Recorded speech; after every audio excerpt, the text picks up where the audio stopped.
नमस्कार. मी आता आमच्या वज्रेश्वरी गावात आहे. फिरत फिरत निघालो होतो बाजाराकडं. काका भेटले मला. काकांच्या हाताला हे बघितलं मी, वेंटलो बघितला का काका? काढायला लावतो सिस्टरला.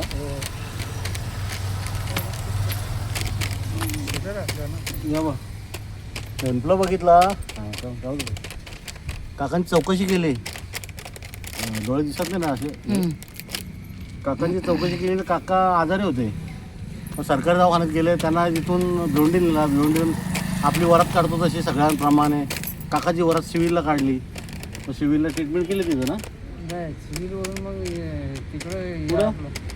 सिव्हिलवरून काढला मेंटल हॉस्पिटल. मेंटलला ना? तिथं उपचार. मेंटलला का नायरला की साहेरला? ठाण्यामध्येच ना? सिव्हिल हाय बाजूला. हां, मग मेंटल म्हणून नाही केला. तर ते काकांना मेंटल हॉस्पिटलला नेलं त्यांनी, सायकेट्रिक म्हणून. काका सायकेट्रिक नाही, काकांचा डोका एकदम व्यवस्थित आहे.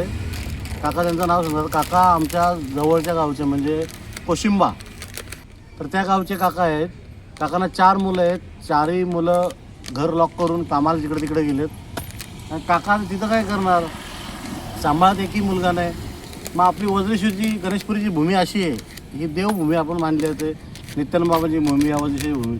येणारे भाविक काहीतरी देतात, त्यांच्यावर न हे करता काका बाटल्या आणि काकू बाटल्या वगैरे विकून थोड्यावर पैसे मिळतात. आणि मग इथं जेवण बनवून ते तिथं आपला आयुष्याचे उरलेले दिवस घालू असा त्या दोघांनी विचार केला. बरोबर ना काका? तर वाजू नको थांब. काका मला भेटले तर काकाने विचारलं मी, काका तुम्हाला आश्रममध्ये नेऊ का? तर एका आश्रममध्ये फार वाईट अनुभव आला. बोलतो काका मला आश्रममध्ये जायचं नाही, भले मला काम द्या. मी म्हटलं हॉस्पिटलमध्ये काम कराल का? काम करायला बोलतात, पण असं फुकट नको कोणाचा मला. काका स्वाभिमानी आहेत, ती काकू पण स्वाभिमानी आहे.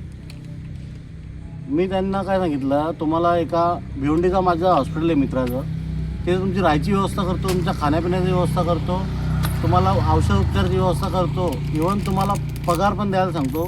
झाडू पोचा हॉस्पिटलचं काम काकू करेल. काका नुसते बसून राहिले तरी वांधा नाही. त्या माझ्या मित्राशी बोललो मी, चालेल बोलले घेऊन या, जोपर्यंत करतील तोपर्यंत करतील.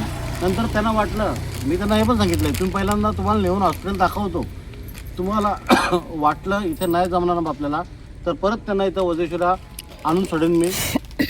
आणि त्यांना वाटलं जमेल मग आम्हाला इथं, तर जेवढे दिवस काम करायचं काका करा. तिथं नाही वाटलं तर मला तिथून फोन करायचा. मी त्या काउंटरला फोन नंबर आहे माझा, मी लगेच त्यांना दुसऱ्या दिवशी घ्यायला येईल. ते बद्दल अजिबात टेन्शन घेऊ नका. कामच नाही सोडलं. तर हां, आता काकाबद्दल आम्ही कामच सोडणार नाही. ह्या वयात देखील स्वतःच्या मनगळ्यात ताकद आहे. आज 60-65 वय असेल आजी आजोबाचं.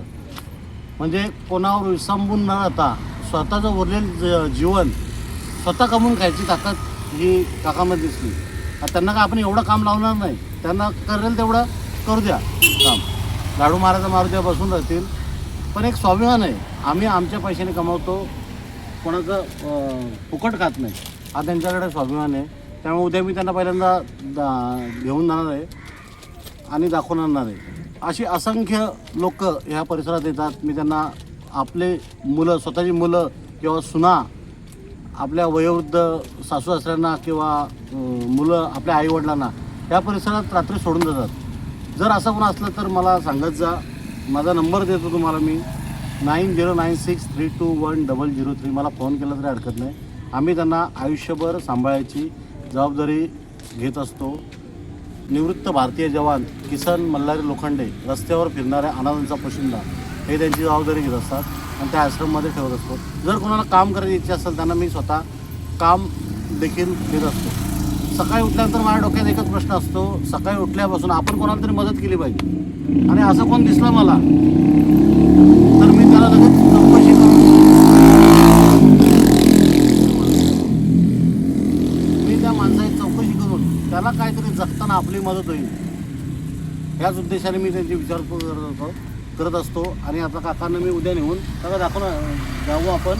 आणि तुम्हाला पटलं तर करा, नाही येऊ आपण. चालेल.